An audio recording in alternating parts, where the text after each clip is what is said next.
All right. So let's frame it. What also will work is start introducing both concepts, both projects, and then we start the conversation, right? But at least we get a general idea. So I'll describe Agoric. So Agoric is a distributed smart contracts platform for decentralized governance. That's how we put it together. It basically goes beyond a single blockchain and embraces this concept of autonomous agent networks, or maybe not so autonomous, right? So the way it does it is it marries two different concepts. One is distributed computing, especially particular distributed, secure, resilient computing and object capabilities, which again, it's been in the works for a few decades, but it just has not left academia because it's a little bit unreachable. And it combines also blockchain technologies. So the way it does it questions this premise that there has to be one blockchain that is the central point of coordination and storage of everything that there is to be.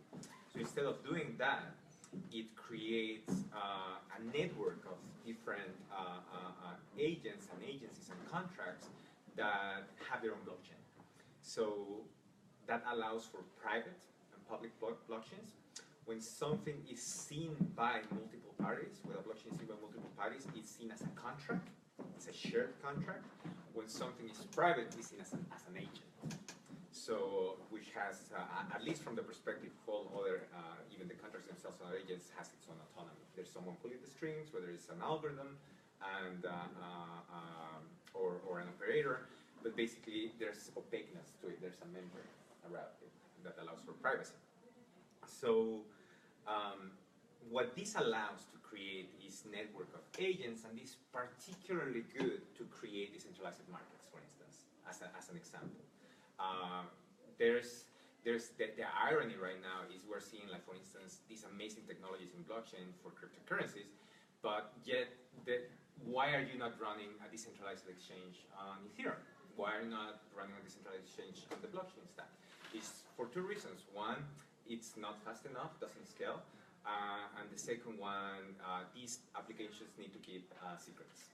And a public blockchain is not good enough for that. So basically, we've utilized these principles of decentralization to create resilient contracts that can be both private and public. So this really opens the door for a new generation of resilient and secure applications that are non-forgeable, like blockchains are, where the interactions of agents are non-repeatable and fully authenticated. So non-repudiable.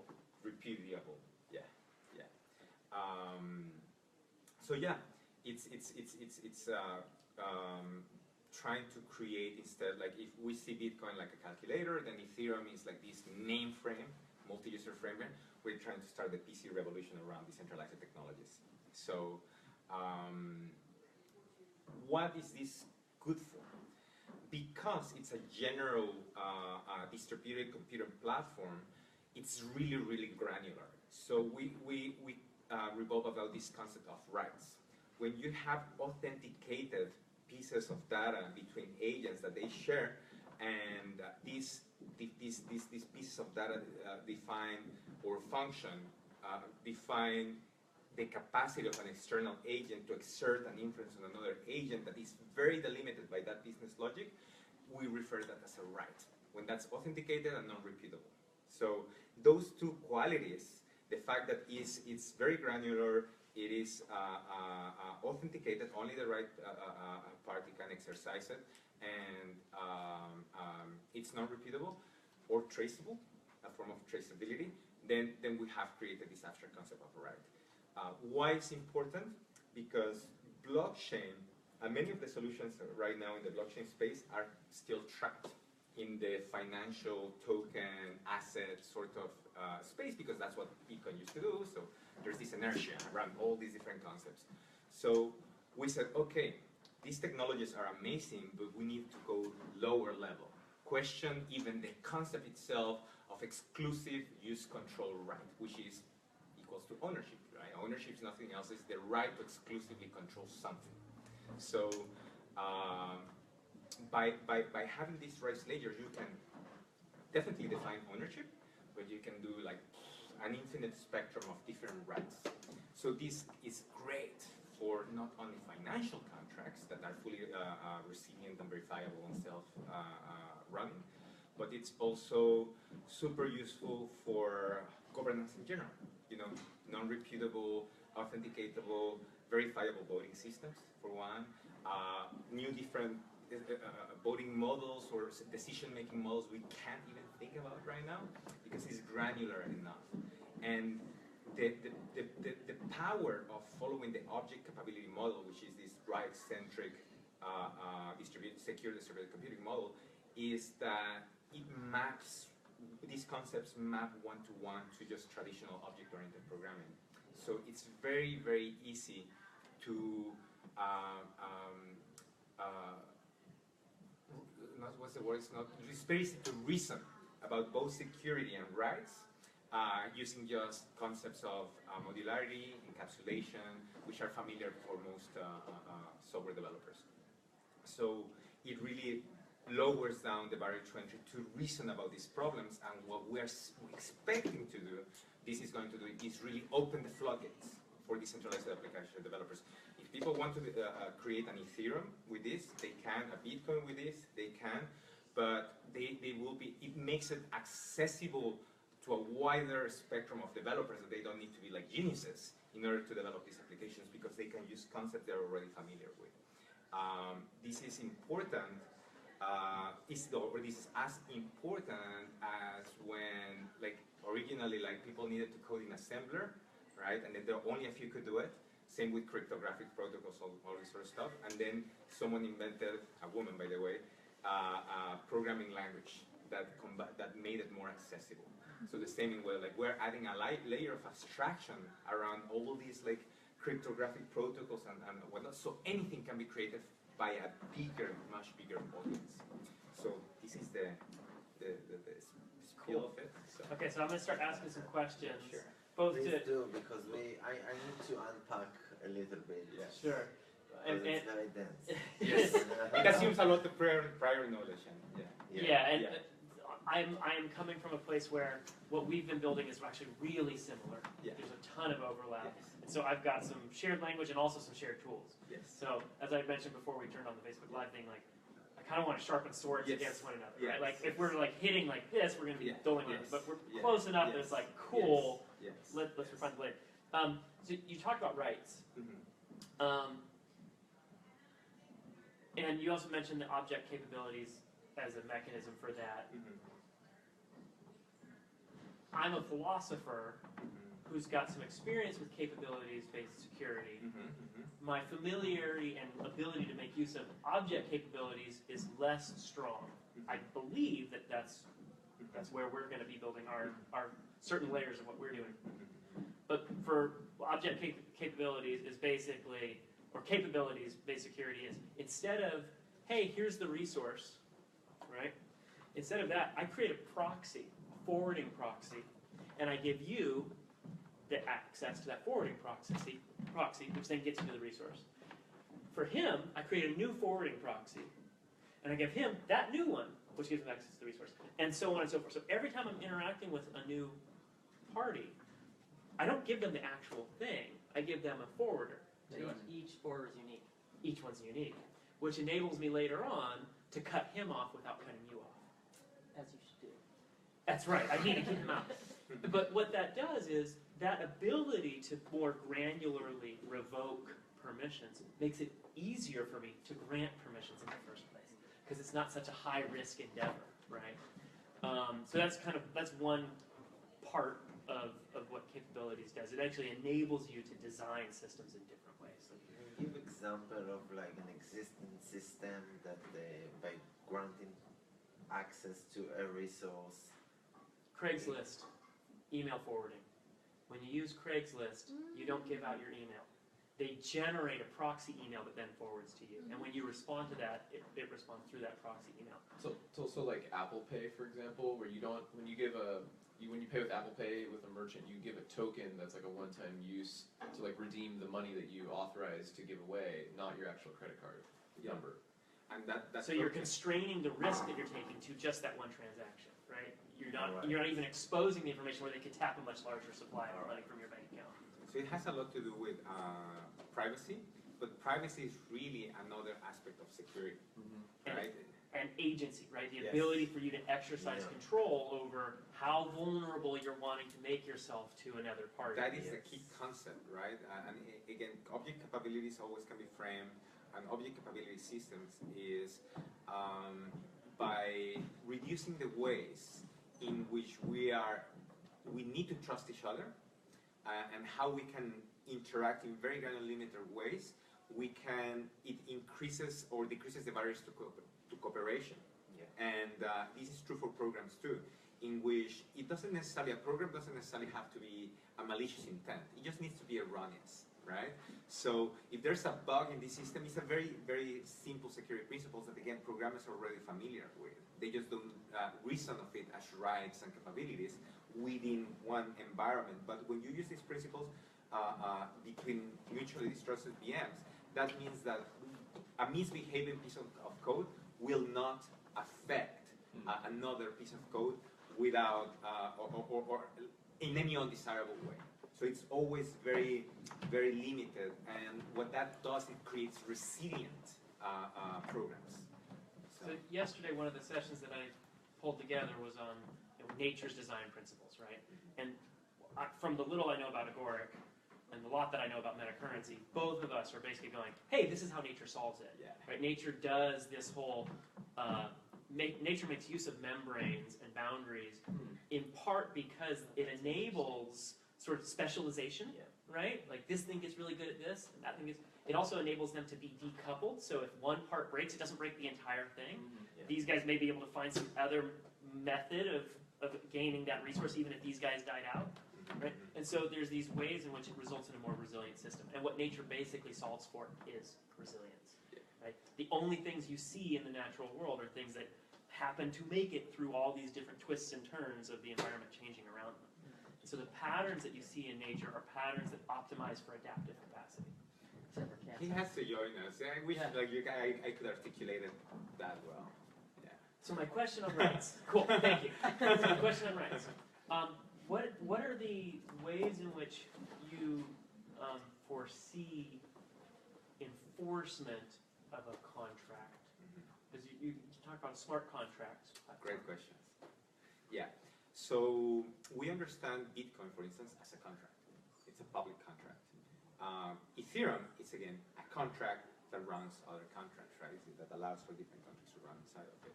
But really, in the place of this landscape of decentralized application, each decentralized application is a public, permissionless contract among any number of parties that want to join it.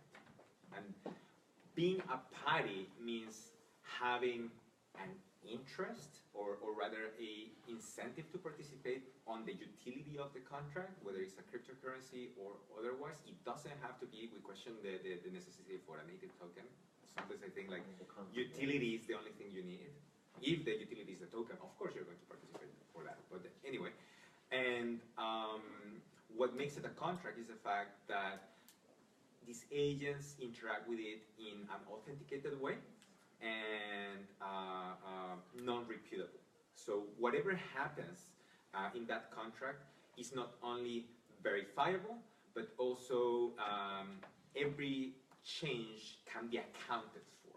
So it's a tool for accountability. Now, what we did is like, okay, there's mutually distrusting agents all over the place, and I certainly can give you a right to that particular set, and you can give us a right to another particular set, and then there is an exchange. But the truth is, if I have this private boundary that you cannot see, there's no guarantee, nothing you can do for, like, when you grant me the right, I didn't do my part, right? So usually, and this is true for real financial agents in the real world and whatnot. And the solution we came up with is trusted third parties, right? We go into a trusted third-party hub that has reputation, that we both trust, and we reduce the vulnerability we have against each other by relying on trusted third party. Now, what did Bitcoin do? It becomes the trusted third-party replacement, but it's trustless because it has something better than trustedness, which is verifiability, which is the opposite of trust, right? So by utilizing this concept and saying, okay, two agents that are distinct, that they are in their own virtual machines, can interact with each other in fully reliable ways by sharing a third, which we call that the smart contract, right? That both participate in the execution in the same fashion that Bitcoin does, in the same fashion that Ethereum does, then that means that any exchange of rights, whenever there's an atomic need of rights being exercised, granted, exchanged as a whole or not at all, can happen as part of that fully verifiable transaction.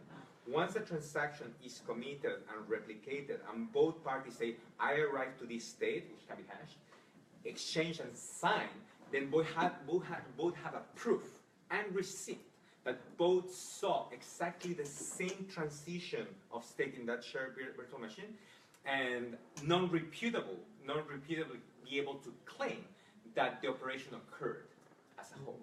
So that basically allows for instance, exchange of rights. That it's a very simple contract, right?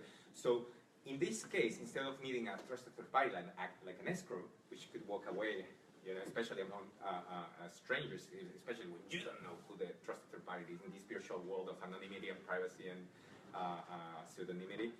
Instead of doing that, you have a contract. So it's a synthesized virtual third party that is 100% verifiable. So it's trustless.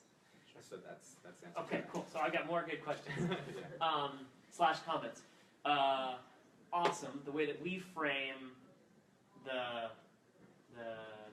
validation, the dance that you just described, is countersign hash chains, right? That as a result of this interaction, I end up signing your chain about what had happened here, you sign my chain about what had happened here, and then when we go on, we're not able to alter those. That gets to the irrefutability, immutability, etc., like the intrinsic data integrity. Yeah. And when we show up in a new interaction, we're bringing that stuff with us. Now that said, I could try to pass on some earlier version, right? Pretend like this transaction never occurred, but because you have the irrefutability stuff there, that can show up later on, screwing my reputation over, right? So you actually, it's not just the intrinsic data integrity, there's also this whole other dynamic of maybe you have distributed hash tables where you can go and look is this the latest version of what had happened according to everybody else around here? Right, so there's some way in which you could make that stuff also stored in some publicly available way. For as long as you have the proof. That's right. And it's very easy to verify. That's right. And so you could do it that way. But there's also this other mechanism, and this is an enforcement mechanism that has to do with reputation. Doesn't prove it. This is the place in which you were totally spot on just to call out, hey, verified is the opposite of trust, right? Like this is you're actually trusting something else. Yes. Right? You're trusting the math. You've shifted the trust. It's not the trust goes away, so you're shifting the trust. Yeah. Trust never goes away anyway. That's right. That's right. You're always relying on something. Yeah. And there's also trust also follows the heuristic of verification, like with gravity. The moment gravity starts failing for us, we're like, whoa, and we stop to trust it and rely on it. When things prove trustworthy on an ongoing basis, we actually assume them away. Yes. We start to perceive the world as if that's how it. That's the only way in which it operates. So and I think you guys are kind of landing in the same space here, or same territory, but maybe not entirely. We'll go into that in a minute. Truth costs too much, so you want to make use of trust. Heuristics. Trust is a heuristic. Right? That's right. That's right. And but we've got some new tools on the table. These cryptographic tools and distributed hash tables, and these different things that can enable us to change the balance of power in terms of the transaction costs of cheating, or the transaction costs of checking on somebody, or the risk that I would take in committing fraud with you right? That if I'm going to commit a fraud here and there's some reputation and history and a pseudonym, at stake, the next time I go to interact with somebody, I'm going to get dinged for that. That's going to cost me. Or I'm going, and Bruce Schneier talks about this, I may be declaring reputation bankruptcy, right? I may be willing to cash in this whole long history in order to screw you over. And I'm never going to use it again. I'm never going to be able to. And you can design around that. That's a good thing with these same tools, right? Well, and you, as the participant who's interacting with me, actually, you, who have maybe been burned once before, can decide, I'm not going to make myself that vulnerable to somebody who only has this little history. That is correct. Or, depends on the nature of the transaction. That's right. Or I want to be made whole in some other ways. There's insurance available, right? There's some other mechanism for adjusting how willing you are to become vulnerable. That is correct. Can you, quick ignorant question? Yes. Can you change identities? I'm assuming you can't inter-platform, but can you change identities intra-platform? You could in either. So identity is, there's a broad misconception about what identity is, even amongst the people who are working on identity, right? And so I participate in something called Rebooting the Web of Trust, which is this group of folks who are trying to, Alessandro is also participating in this group of folks who are trying to do distributed internet identity architectures. But a lot of the folks in that world are thinking of identity as a tag that lands on a body, right? It's not what identity is. Identity is actually about correlation. Identity is a process. It's not a social security number. Identity is, I interacted with you yesterday, and then when I interact with you today, oh, I remember you, and we had talked about these things, and so I've got we have some shared context that I'm able to now leverage in my new interactions with you, and vice versa. We build up experience over time in a personal way, right? And that experience enables us to better navigate. I know that I can trust you. He's a kind of shady character, right? He stole from me in the past.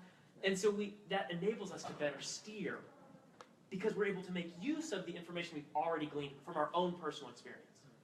Add on top of that I could ask him about. And now I'm suddenly able to leverage his experience of his interactions with you to help inform my new decision about how I'm going to interact with you. And who you are is fully relative to the view that you are giving me of who you are. Correct. So it can be anything you're saying. Identity is any information that is tied to your capacity to authenticate. So, or what you're willing to trust, right? One of the guys who participates in that Rebooting the Web of Trust event, Joe Andrew, he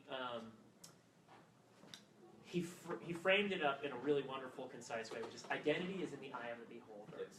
right? So when I show up and you see certain things about me, if I'm applying for a job, I'm not going to tell you about my STD test from last week, right? I don't bring that part of my history into this present interaction because it's not relevant. You don't need to know everything that's ever occurred in my life. And it will make you vulnerable. That's right, and there's risks there. Everything that I bring into this moment makes me vulnerable. So when I bring up the job that I used to work, I'm giving you a tie back into other parts of my life. So if I screwed you over, you might go to them and be like, hey, this guy screwed me over, which starts to screw up my ability to interact with those communities, right? So with all these forms of communication are included these takings on of vulnerability. And in fact, that taking on of vulnerability is it's a part of what enables you to trust. It's not just the history that you're relying upon. It's the knowledge that if I did screw you over in this interaction, it might bite me in the ass because you could go and tell those folks about it. Right? Yeah.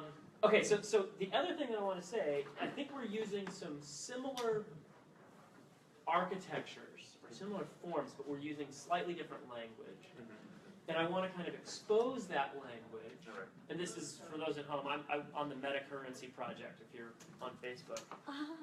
Hopefully, Is there something in there? I don't know. Vienna, can you see if we're still broadcasting or if we've kind of screwed up somehow? It's almost full. Okay. Does it look like it's still Oh on? yeah, there's Yoni and Playton J. Cool. Oh, cool. Yay, we got on it. So on the metacurrency project, what you've been referring to as contracts, we refer to as a protocol. And I'll describe that a little bit differently than you did, although I think it's largely the same. Okay. But I think that different description actually does lead us to design things in slightly different ways. Yeah, okay. So my background is law, right? I went to law school at UC Berkeley, and I knew that the legal system was really dysfunctional, and I was looking for other things that might work a little bit better, and that's kind of eventually what led me down this path. A contract is some agreement, and then there's some set of enforcement mechanisms, right? With law, the enforcement mechanisms that we're most conscious of is, jail, the sheriff's going to come arrest you, it's the use of violence. Yeah. Okay? But there's also these other enforcement mechanisms like what we just talked about, these pressures around reputation and your ability to continue gaining access to resources in the community, or is that person willing to date you tomorrow, or is she going to be willing to sell you shoes? Right? That's this whole other set of enforcement pressures, which I think both of our platforms are trying to leverage and enable, basically. The way I perceive a protocol is it's a set of structures or rules that I choose to make use of. And if you also choose to make use of it, then we can interact using that protocol. It's an agreement. It's an alignment, Yes. right? It's actually different than an agreement. So how will language be? Because there's a slightly nuanced difference. I agree between these concepts, but at some stage they do overlap. And There is overlap, yeah. but it's not union, right? So right now, the conversation we're having about contract versus protocol is literally you having a worldview in your head and this set of connections and ways of thinking. If it was Venn diagrams, right? You've got like all this stuff. And I've got some similar stuff. And there is overlap between them. But it's not perfect. And the whole reason that we're doing this part of the conversation is in order to generate some greater shared meaning. I see. So we don't have agreement, Yes. but we have alignment. And we're also already making use of another protocol, English, that we're trying to use to build this shared meaning, right? And that English is actually making use of another protocol, sound, right? Or And language, right? Physics And protocol. exactly. And so it's turtles all the way down. I see it that there's two sides of the same coin. Like the alignment and the agreement is like basically an unspoken agreement, right? You gave the example of dating, right? If I'm willing to date you and you are willing to date me, that's an alignment, but it's also an unspoken agreement in a way. That's right? part of it, and the powerful concept for me, at least, realizing is that a contract is something set and has this capacity to be fixed and reliable. But the problem that it has is that once it's set, it's set. Whether a protocol allows for more emergence, right? It can be discovered, like it can discover things. So protocol is it's a higher level structure to agreement. So in a way, the so-called the social contract It was really a protocol. Sets of protocols. Have you guys heard about like apparently Google's Translate? They had found that one English word could like be translated to a Japanese word and a Japanese word to an English word, but that like through their machine learning they had discovered that they could actually go from English to like another language based on some like some correlation of meaning as opposed to like a direct one-to-one. Yeah. Like even if there was no English to Korean link, I was working like a dog. Yeah. It doesn't actually mean you were working the way a dog works. Right. Right. But there was it like means you were working very hard, and It was some semantic relationship as to how people express the same kinds of thoughts, and just from the like A equals B, B equals C kind of relationship, you could do an A to C translation. But there was some deeper underlying meaning that was discovered like over the course of these interactions. So like I'm thinking, as both of your projects continue, like people might come to realize that there are common ways that people interact, and there might be like the emergence of new kinds of. And this is where we were both interested in our approach. We want to discover the underlying principles of these systems. That's right. And so I'll say that there is an underlying principle there, and it's that through interaction, any form of interaction is communication, whether it's a photon hitting an atom, right? Like any form of interaction is communication. That communication ends up altering the participant. Yes. Sounds like Zachary. These are fundamental principles of nature. Like we're not going to be the only ones who. First, we are not the first to have discovered these, right? Invite Zachary. But you were saying these communications, they interact. There's an interaction that leads to a communication. It leads to a community. And one way of thinking about this is you suddenly have a new layer of consciousness. From the perspective of one participant, it's now able to leverage the awarenesses of the other participant to whatever extent it's had an interaction with them, right? But if you were thinking of this thing as like, the way that consciousness as a word gets used is really traditionally tied to humans and brains and souls, right? And if you let go of that for a moment and think about consciousness instead as being about an ability to sense something, to be affected by something, and the ability to affect other things, then you start to see, as soon as there's an interaction, metacognition around that. Yeah, if he and I hold hands, right, there's now a we there that functions slightly differently than if we didn't hold hands. Because if he grabs onto an electrical wire, I get shocked, right? There's now a relationship between us that was different than when we were separate. If us holding hands go and jump onto a weight thing that will open a gate, but it needs 250 pounds, neither of us are 250 pounds alone, we're interacting with the world in different ways than we would have otherwise. The issue I fear, like many people, with the kinds of capacities that both of your platforms create, is unconscious interaction. Is people interacting and being affected in ways that they can't perceive or can't actually come to realize or come to prepare for, such that things that we don't realize are connected actually affect us, right? So like this whole idea of like systemic risk and the inability for us to properly plan or to fight that, becomes difficult to manage when you have interconnected sort of communities, interconnected, like immediately executing relationships or whatever you want to call them, contracts or protocols or something, especially when those relationships are often obscured for whatever purpose, even no matter how beneficial they are in the local context, at a systemic level those things become very difficult. But as a non-technologist, sorry Alex, and I might be operating under a glaring ignorance, so point it out if I am. But to me, one of the things that's exciting about these platforms is that you're capturing those unknowns, you're quantifying, you're learning from them and adjusting. I mean, we can't move, right? I mean, we discovered physics in many ways by, mistakes and, we didn't have, Isaac Newton didn't actually have the algorithms coming out of the side of him as it was happening. So, unless I miss something, what's super freaking cool about these platforms is we're going to be capturing those unknowns real time and then drawing learnings from them. That makes sense. So now when I understand, I have to be someone has to be the provocateur in each session, right? Yes. That was the rule. Now when I understand a little bit about the technology, so can you maybe rephrase again what the purpose of all this? I can take a swipe at that. So, from my perspective, what we're trying to do, and I think they're sort of aiming for the same stuff, is change the ability for individuals and communities to coordinate. Mhm. Right now, the way I'll frame it is, the institutions that we had created over the past 10,000 years enabled us to scale to a size where we are dominating the planet and altering the planet that we're in. But those institutions that we've been making use of for the past 1,000 years, 10,000 years, for the past 500 years of capitalism, right?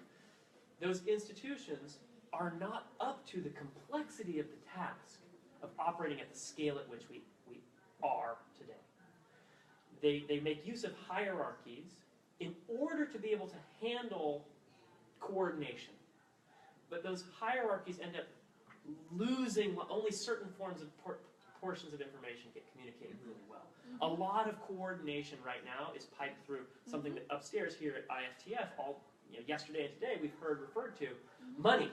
Money is the primary mechanism that we're using to coordinate behavior, right? We also have this other mechanism with governments and the use of violence and laws, but that one is not, I guess I'll frame it as, it's not nearly as powerful or as widespread as money.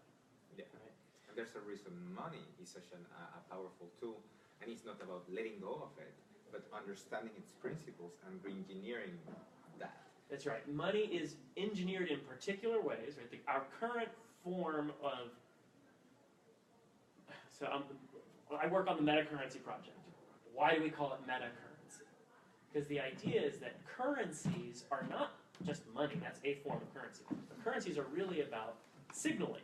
It's really about the ability to see currents, right? Current seeds. The ability to see flows of activity. Grades on a score on a test is a currency. It's an interoperable currency. It's one that you can trade in with a bunch of other scores on tests and your homework for a grade in the class. Another currency. You can take that currency and trade it in with a bunch of other grades and classes for a degree, right? If you had enough credits, you get the degree. That degree is something that you end up presenting to somebody, maybe to help you get a job interview, right? So these are different currencies, ways of enabling the person who's showing up at the job, and you're showing up to ask for a job, to them to see the activity that happened in the process in the past. To them to see, hey, he went to this school and graduated from that degree, which means he probably did a bunch of work that gave him some experience and knowledge in these ways. Okay, so that's that piece. The other piece for us is, hey, if you want to enable rich communication and coordination, if you want to enable distributed coordination to really function and thrive, for us, we looked at nature, because that's where we see that, this resilient kind of, these patterns really functioning well. And we went, nature actually does coordination really differently than the institutions we're using right now. And so we went, okay, how does it do it? And we realized that the primary thing that we were missing was the communication systems for enabling rich forms of communication using multiple currencies. And not just enabling multiple currencies, but those currencies to be able to be interoperable, right? That I could take a signal from over here and a signal from over there. That's an important piece, interoperability. That's right. That these signals that emerged in different contexts and weren't built to communicate with one another. They had never talked to one another before. That I may be able to have access to both of those and combine them in a way that's useful for me. That I can interoperate them, mix them up, and go, oh, I see, I want to do this. And so what we realized was, in order to enable new forms of coordination amongst individuals and groups, we actually had to build the communications platform. And so, like them, it sort of drove us back into, well, how does meaning actually work? What is identity? What are agents? How does all this stuff really function? And to kind of touch on, and I'll sort of stop after this, to touch on your point, Alessandro, people are going to get hurt. That's how life goes. And a lot of the folks in Silicon Valley, especially Singularity University, their vision of where the world should go is an abundant world where there's no pain. That completely misunderstands what pain is and what it's useful for. It's a signal. Pain is a signal. It's our most important prioritization tool. And if you make it so that we are not capable of sensing pain, you're going to have the catastrophic failures like you were describing. So the goal in the design of the system, for us, we can't design it so that it does all the things. We can only design it so that it's a platform on top of which people can make use of it to do some things. And so there's a certain amount of humility there in recognizing we can't picture every context in which this is going to get used. But what you can do is have somebody get burned. Somebody go, hey, I made use of this thing. Alex, do you want a piece of paper? Or No. That's your preference. Okay, sorry. And I got burned. Ouch, that hurt. Hey, watch out for this thing over here. You might get burned. And the goal there is when someone experiences pain, now they're deciding who to share that information with, right? They might share it with the public. They might share it privately.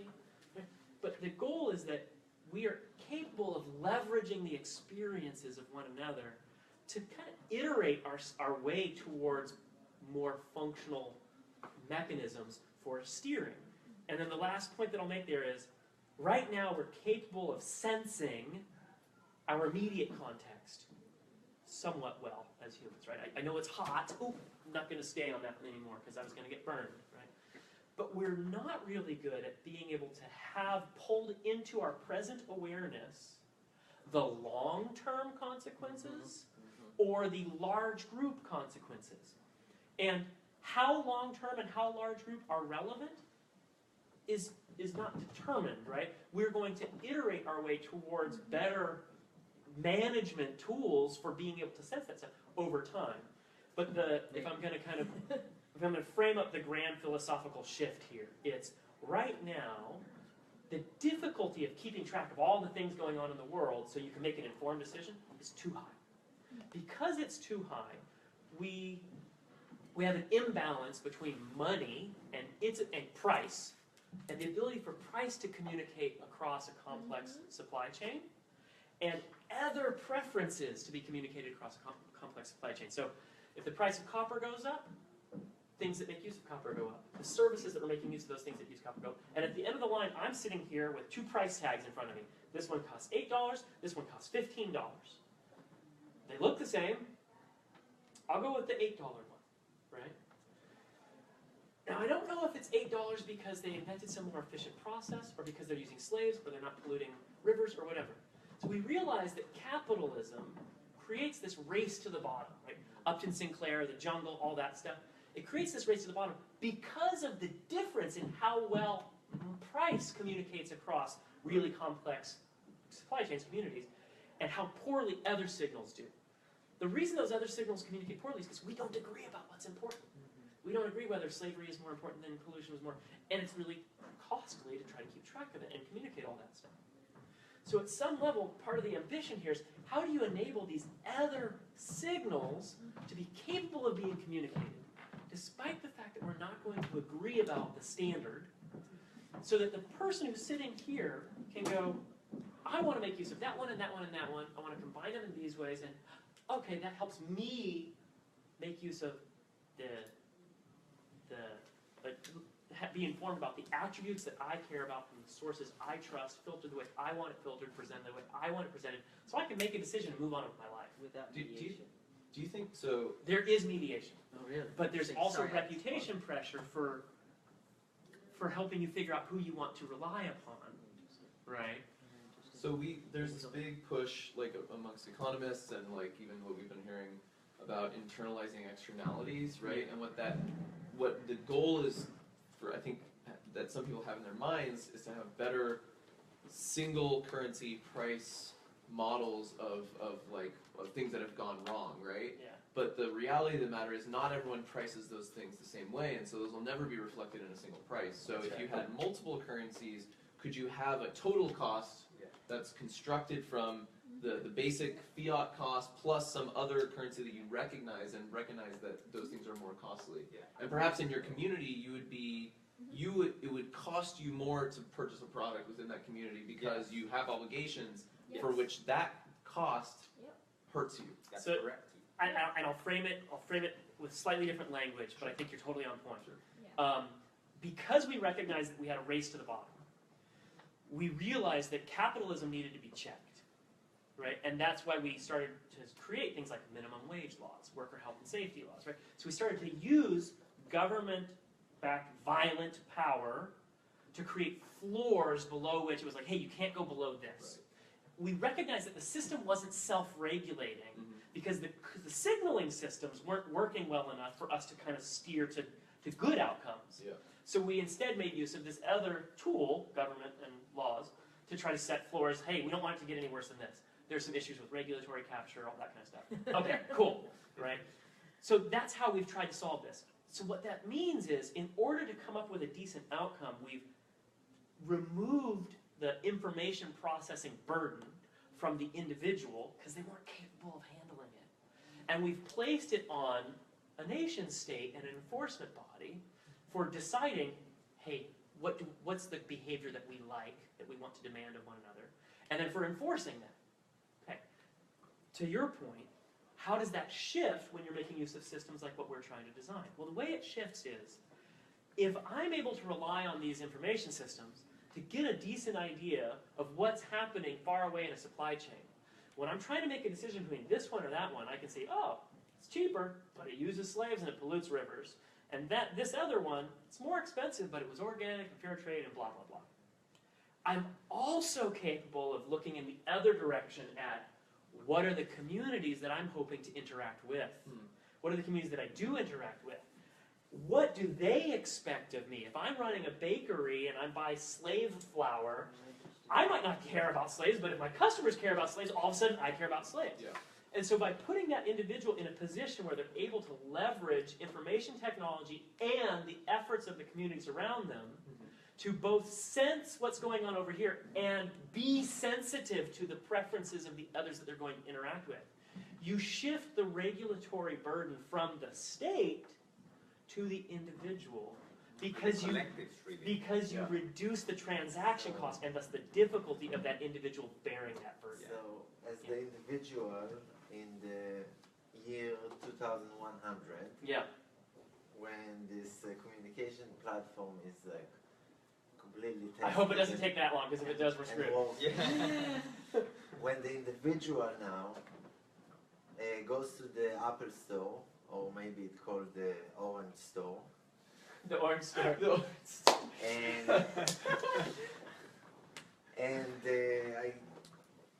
I want to buy this device. I don't want to call it the iPhone, but some sort of device, so I can talk to my parents in across the sea. So, how would this platform be handed to me on the spot when I go physically and I want to buy this thing or get it somehow? I don't. So remember where you are, right? You're in the Institute for the Future. So when you say 100 years, that's a long time. So 84 years in the future, right? I think so. To play on that for a little bit, I think what you're talking about, like price is a signaling mechanism for you were talking about pain. That really was interesting. So it's a means of empathizing with the labor and the struggle with which resources were pulled out and turned into something else. In a way to sense that in such a way that we could sense how much extraction had to happen, not just from a labor perspective, but also how much of a reduction of resources are we now faced with. So maybe it's a global empathy network where immediately upon touching the thing, you have a flashback of all the things that were required to bring that to you. And you make a judgment based on that collective history of is it worth it for us to continue to do that? And you have perfect knowledge, or nearly perfect knowledge of all the other ways we could have had all the other things, all a flashback of a machine learning opportunity cost vision of what are all the multiple futures of what could have been produced with this resource, and you say, was this the best way we could have used this, and does this benefit me based on that? Or maybe it's the acid future. Maybe you get the electric shock once you touch it. Right. Well, that's all. Are you going to talk about synthesis? Well, what I was that's actually what's happening in the collective. And I don't know what you refer with this is synthesis, but when all these signals are collated, there's a record. The record is very important, right? This is what blockchain does, right? Forgeable records, radical past, basically preservation. And this information gets propagated among multiple players and collectively take decisions that coalesce to particular behaviors. Effectively, there's this meta-organism that is sensing these things. It could be seen as, seeing the past and seeing is this the way I want to do it? No, I want to do it this other way. Any single individual can't possibly do that. So it's too much information to process, right? And we're getting to the point where we will need digital agents representing us and looking for our best interests. The thing is, we will control these digital agents, but the collective behavior creates this emergent, meta agents that you cannot pinpoint where they are, but they can be understood. Yeah, exactly. They call the wisdom of the crowds, blah blah. But you are giving those crowds more information in order to make those decisions. And we already have concepts developed around this. We call it economic pacts that I briefly alluded to yesterday, where we can tell them, Pat, this is my value system and my value system. You go out to the marketplace or whatever, go search for what I should be buying or whatever. And actually, the point about we also have some terminology around. We call it non-Euclidean economic space. It's basically what we're talking about in terms of the flashback of like all this history that, because what we understood was that finance is not like a one-dimensional thing that is just the present. It coordinates the past, the present, the future. And that's non-Euclidean. Every choice and it's you not make. the one dimension like Yeah. with the metacurrency. There's so many signal So we mechanisms. use the term multidimensional, but sometimes while listening to you, I was like thinking to myself, wow, like, how do we communicate all this? Because like this right now, we have tremendous like communication problem. Because like we would like come up with this kind of flash of insights among ourselves, and then we're like, wow, there's so many to be covered in this one, in this one, in this one, in this one. I'm like, oh. But the world is coming along. When I first started, when I first had my like initial epiphany 9 years ago, that mapped out like, oh, you could regulate behavior in a different way. My ability to communicate that with others was almost zero, right? Like, and it wasn't just me. It was that the world wasn't there yet. Yeah. Sharing economy wasn't a thing, right? Blockchain wasn't a thing. Blockchains wasn't a thing, right? There were all of these ways in which GitHub wasn't a thing, right, for software developers, right? So there were these ways in which, like when I first came up with this stuff, Twitter made its first announcement. Like they got tried at South by Southwest. Twitter was just a brand new thing, like the same month that I came up with this stuff, right? So the world is in a very different place, and it's going to be in a very different place pretty soon as well. And there's a guy named Paul Kraffel who's amazing. Can you spell the last name? K-R-A-F-E-L. Yeah, Paul Kraffel. He's got a book called Seeing Nature. It's amazing. He's also got a little video online that has the worst production quality of anything you've ever seen, but it's incredibly profound, called Upward Spirals. And at the beginning of Upward Spirals, he talks about having figured some things out about how nature works, but worrying that it would be like the shiny rock that you took out of the river. You're like, wow, this thing is so beautiful. And then you put it in your pocket, and later you pull it out to show somebody, and it's dull. Yeah. And it carries none of that vibrance in life. Because they had none of the context and the earlier discoveries that make all this new stuff that you found interesting. Yes. Right? And so there's definitely some storytelling to be done. But there's also some building, right? Because when you build a layer and people start using it and they see that it's useful, it completely transforms their ability to understand the next layer and what's possible. Yeah. And so Arthur Brock, who's one of the co-founders of the Metacurrency project, he talks about this ladder. Yeah. I think you've seen this before, where it's one rail is technology and one rail is essentially consciousness, or what people are aware of, right? And so you don't skip to the top of the ladder. Like, you build a layer of tech, and people start to use it, and it shapes what they perceive of as possible. It shapes what they're conscious of. And then you can build another layer on top of that, and repeat, and repeat, and repeat. And eventually you get to some different world. It takes those feedback loops. It takes these feedback loops, that's right. Awesome job for articulating it. I'm just like taking notes and... Really? I can just listen to Matt talk. How are we doing on time? Because we need to do the next steps. So It's been an hour and 5 minutes since the beginning of the session, right? How long do we have? Are we going until? And I think we started at 10:45. Okay. Yeah. But I think the sessions actually started at like 10:15. Yeah, like I think mine starts at noon. Okay. So the commentary I have around these projects, and there's still this concept of like flexible contracts through protocols and the emergence of shared surface areas, which I haven't completely mapped. I'll try to close the loop on that after this comment. All right. So it is that some questions on that. the way I see the overlap happening is, one of the things that you're describing is one of the drivers for this platform. One of them. That's how I started too, with the multiple currencies, and at the same time, the central signal that I'll share with you another occasion is a little bit, or like the intermediary, because if you decentralize the system, you still need you shift centrality. Whenever there's convergence, you will need a centrality somewhere, protocols or whatever. Yeah. And you're just, like with trust, you just shift it around. That's right. To better places. But the metacurrencies is, for me, it's like a prime use case for the platform. Yeah. And so it is a subset of within the rights management system of what can be done and what I believe is necessary to complement and interoperate and integrate that reliably, securely, and resiliently to the rest of the infrastructure.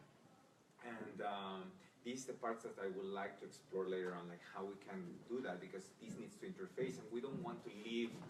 One of the problems with blockchain in general, because of the lack of this general purpose of infrastructure, is these pieces are pieced together with sticky tape to each other, and each part they are vulnerable in each connection, right? So the benefit of having a unified lower level platform in order to implement these things on top of is interoperability and resiliency among everything. Obviously, we're talking about centralizing now to the platform, right? And well, even that for me, that I am coming up with a set of protocols. So even the platform itself can be replicated in other languages, in other middlewares that can still intercommunicate, as to bring more resiliency, because nature doesn't like that either, right? So, but what nature does love is protocols. So, and again, they're proven to be the most flexible mechanisms in order to implement these adaptive complex systems. So, we have to start somewhere, right? So, this is the part that I would like to explore, how I can enable you, because when I was doing this, I was thinking of people like you. How can I help these guys do these things, right? And not necessarily having to build it from scratch every time, and then that just works for that thing, but then doesn't work for this other thing, and then when they both need to communicate, then it doesn't interoperate, and it's a mess, right? So I arrived at this conclusion: we need a super general, as low level, not only platform, but conceptual framework that enables everything. And that's how I write to rights management and sort of stuff. And you say, oh yeah, there's a subset, everything is a set of rights, a current authority, right? So yeah. Okay, well, I want to take a note there, because I want to get to that too. Rights and perception. Yes. Okay. We agree.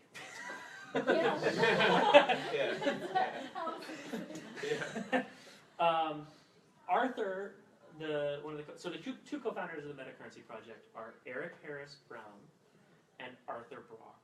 And Arthur got interested in currencies, and he became a currency designer, started designing currencies for things like fisheries. And then he went, man, it'd be really nice if I didn't have to do this from scratch every time. What if I could build software that helped me because his background was in software, that I could reuse the currency structures that I did over here, and he took a swipe at, or they took a swipe at that, and it was useful, and people are still using that, but it didn't solve the problem low enough. They did manage to make this thing work here, but it wasn't interoperable with this other thing that they had built over here. And they realized, oh shoot, we didn't solve the problem low enough. They took another swipe, and Scepter, the current software platform that we're kind of getting ready to release the initial parts of, is the third iteration. And Scepter, you can think of it as a platform, but only in that any protocol is a platform. Yes. Right? So anytime you have a protocol that is stable, something else can emerge on top of that. So we have the ability to make sound with throat, hear sound with eardrum. You can make sound with throat. I can hear sound with eardrum. Hey, we've got a shared protocol now. And now we can do language and communication of higher things on top of that, right? So we mapped out. We haven't shared this white paper yet. I would actually be interested in maybe recruiting some help to get us this thing out the door, because we've written most of it. But we just need some fire under the butt to move it out the door. We've mapped out that particular process of carrier. Hey, we've got, let's say, air. Right? Signal. There's an agent. There's an entity. A signal. I can make some change on that carrier. I can send a sound wave through the air. And then the protocol, hey, if I send it in this way, you have the ability to hear it, right? So the protocol is really the alignment between my sending structure and your receiving structure, and the ability to communicate some sort of information through that alignment between our two sides. As soon as you have carrier, signal, agent protocol, as soon as you have a new protocol, that can serve as a carrier for a new agent to put a signal on, which can result in a new protocol, right? And so that's part of the protocol alignment process, right? Language is not a kind of, you were talking about, hey, contract is a set thing. That's how our model of language is in the computing world, and it's not how language actually works, right? Language is not a set thing. It evolves through our use of it. You know, our exercise of language ends up changing the language over time. We're constantly updating it. Now, we're not updating it for everybody else. We're not updating it for the people who aren't in this room, right? But for us, we're generating some additional shared context, right? And now we are, as participants of that, we're able to. Protocols. That's right. Only here. Now we could, then try to rope those people in, give them some like summary. They're not going to have all the depth that we have there, but they may suddenly be able to kind of understand what the heck we were talking about when we used this particular word. The other side there is protocols are opt-in, right?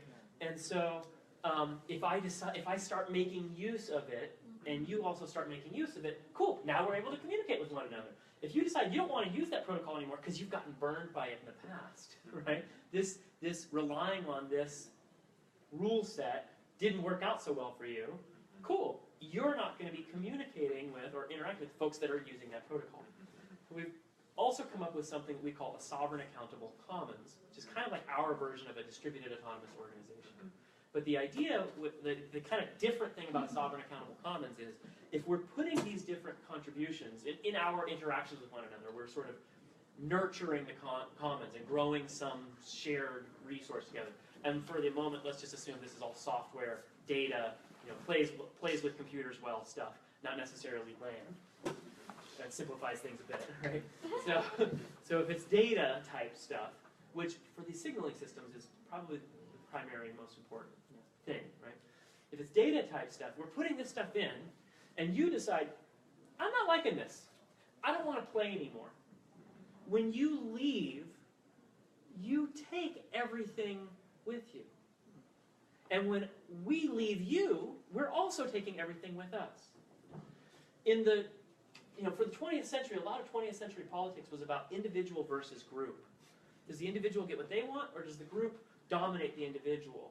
And a lot of it had to do with the fact that you're often dealing with resources that you can't copy, right? So if you decided to leave the group, you also lost access to all those resources. So there's this incredible pressure for you to continue interacting with the group, even though you might not like the way the group is operating any longer. Now, when you do leave, even though you take your copy with you, you're no longer getting the new updates. You're no longer continuing to get to communicate with us because you're no longer speaking the same protocol. And it's a choice that you can make. And it doesn't completely alter the dynamic, right? Like there's still some pressure to participate in any real world stuff that we have access to, whether it's a trademark, or some a house that the members of the community have access to. You leave the community, you can no longer use the house, right?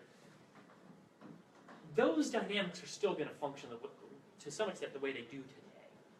But our ability to coordinate becomes a little bit different when you have the ability to be using a protocol because it's something that it was a dance that you wanted to dance, right? And then be able to decide, you know what, I don't want to dance that dance anymore. And it doesn't mean you've lost all of your history. And the last point that I'll make there to tie it back to why is that natural? We're having this experience here. If we have a falling out, there's no way for me to make you forget everything you heard. The fact that you had the experience reshapes your internal state, your brain, right? We're each making a copy of this experience. Already. Yeah. That's how life works. Okay. Let's do a Gedanken experiment here. Okay. Let's say, so money, US dollars, is a protocol that two people can agree to exchange. Let's say other people who now want to speak the same protocol can join the game and use the same money currency or the same protocol. But you said that you can opt out in any given time.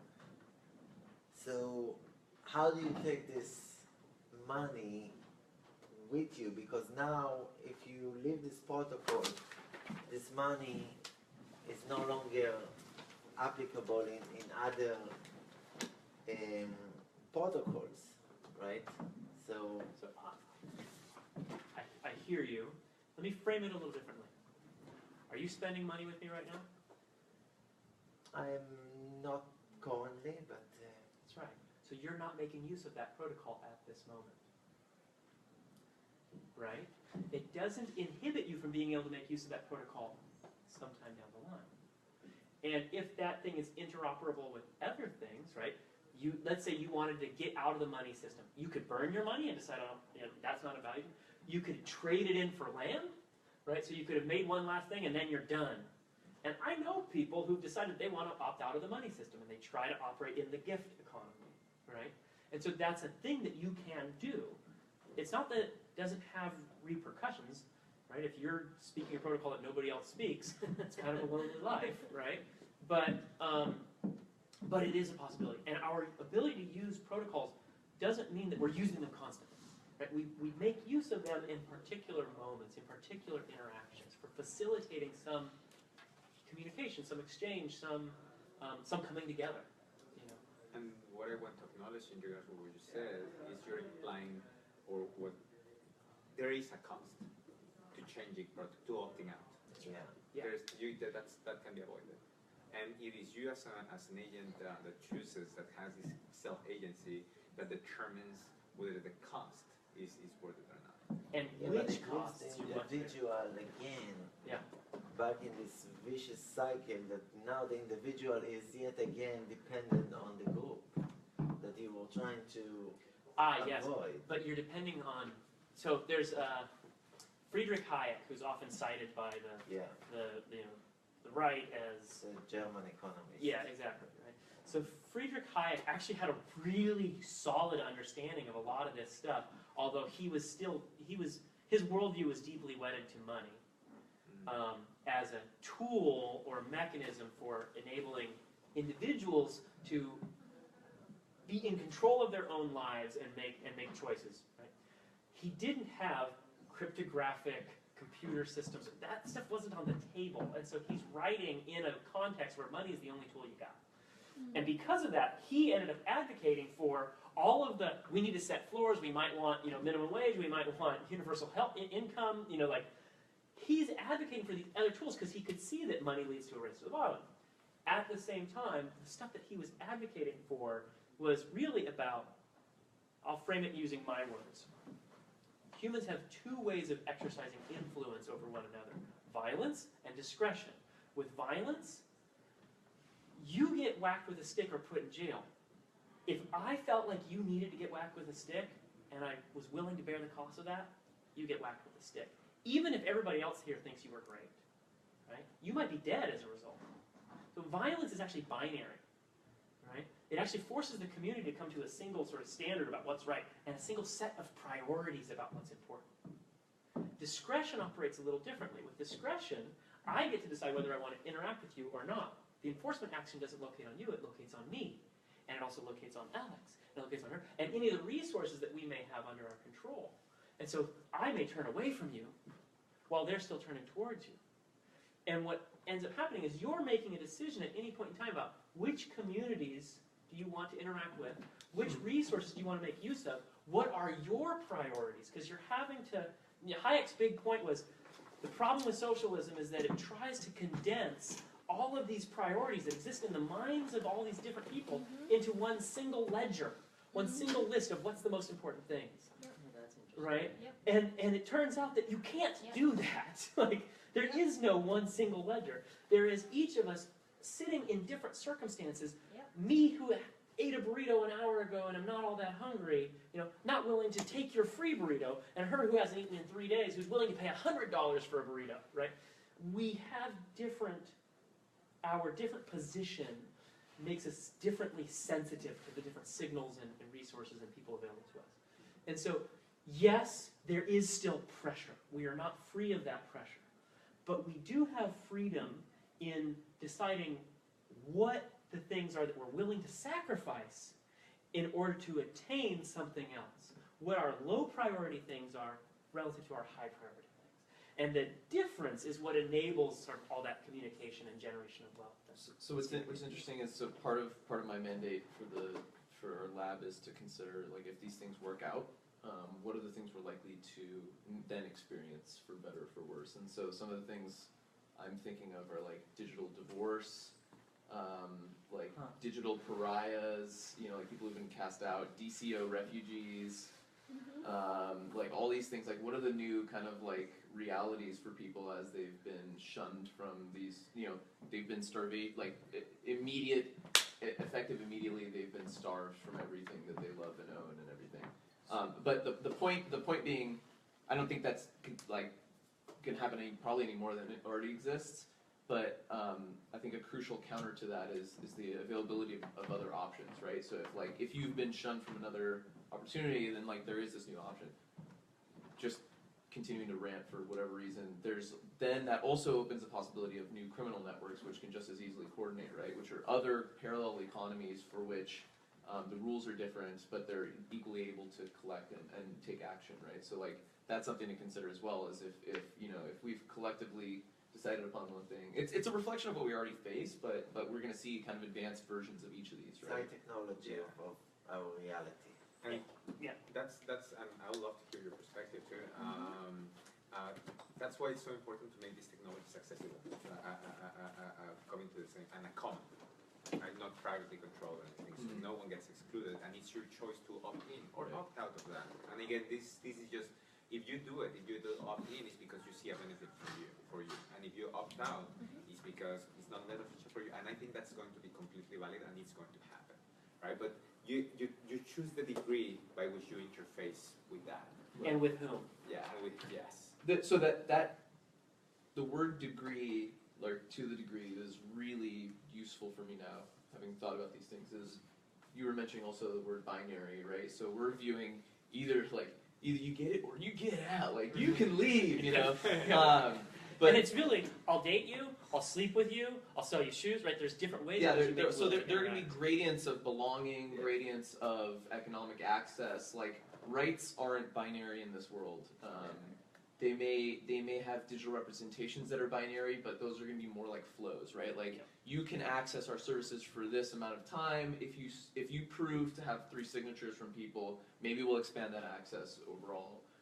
So like that's exciting. Of more complex ways of organizing rights and interaction management, kind of on an ongoing basis, using very simple tools for people, perhaps, with complex outcomes for them to define the means by which they wish to interact with people and have those enforced kind of dynamically. Okay, sorry if I interrupt you in this moment, but I just wanted to mention that the lunch will be served in parallel to session, so maybe if you can save 5 minutes in the end of the session and come there to prepare your lunch before starting the next one. Okay, wonderful. And if possible, try to make a note of the session.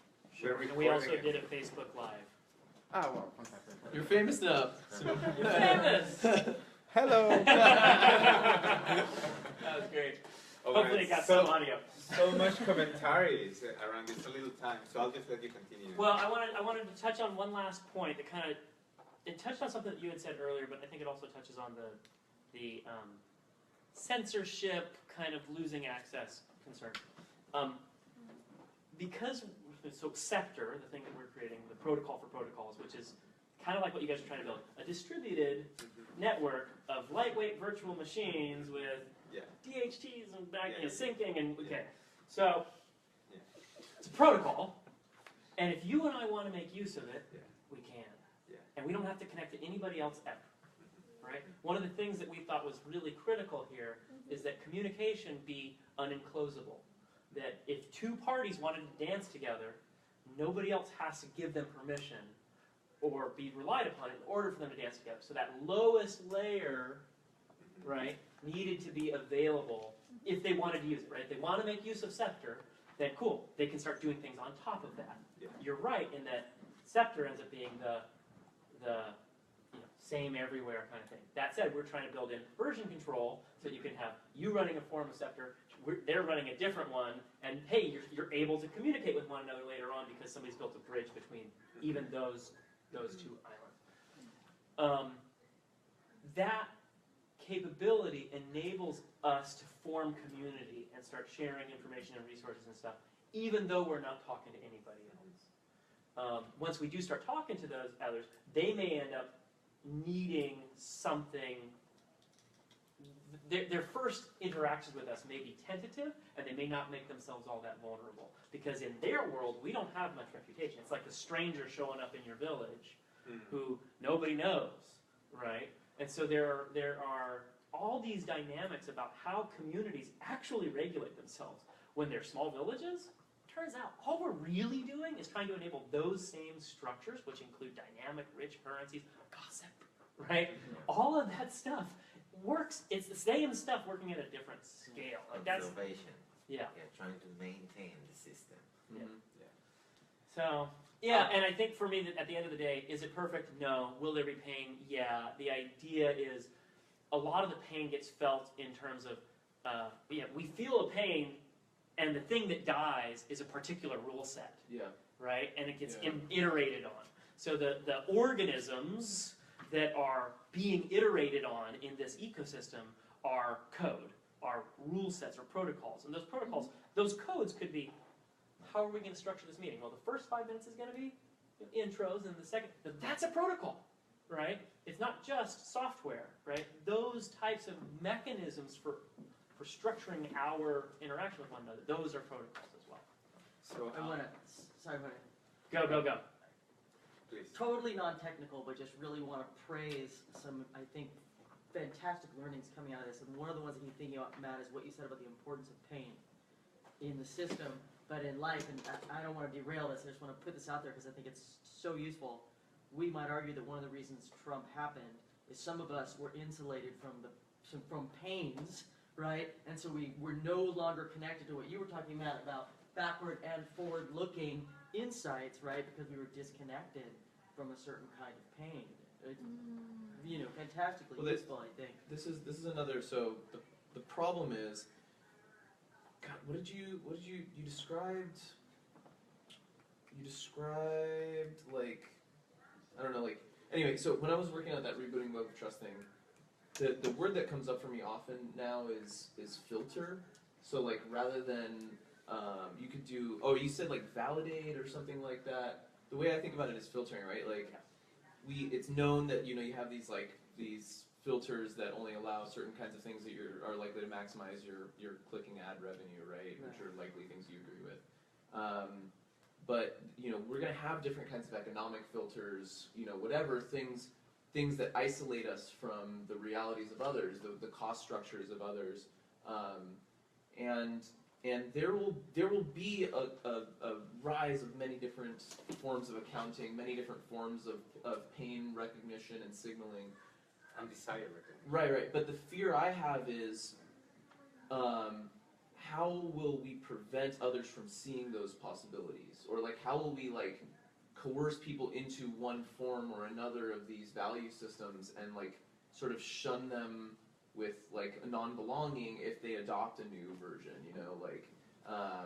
We'll use those things too. Yeah, and the thing is, the questions are coming. I wanted to make that the driving pain for these technologies is we want to scale humanity sustainably, right? This is the systems that we evolve is no longer we're trying to replicate the structures at a scale, and they are not working.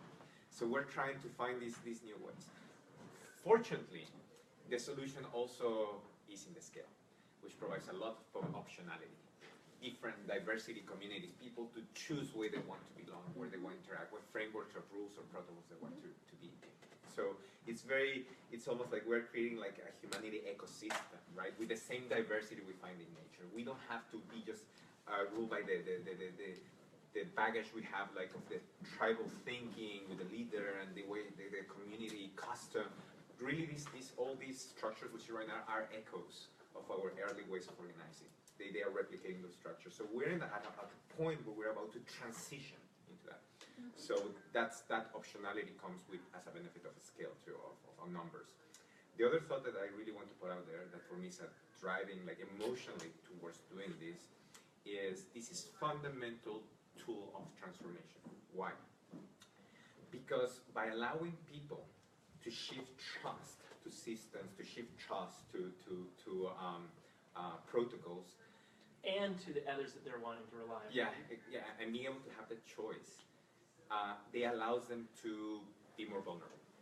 And what that means is, if I am not afraid, if I have some sort of assurance that my interactions with you are not going to lead me worse off, because that's a lot of why we don't connect with each other. It's always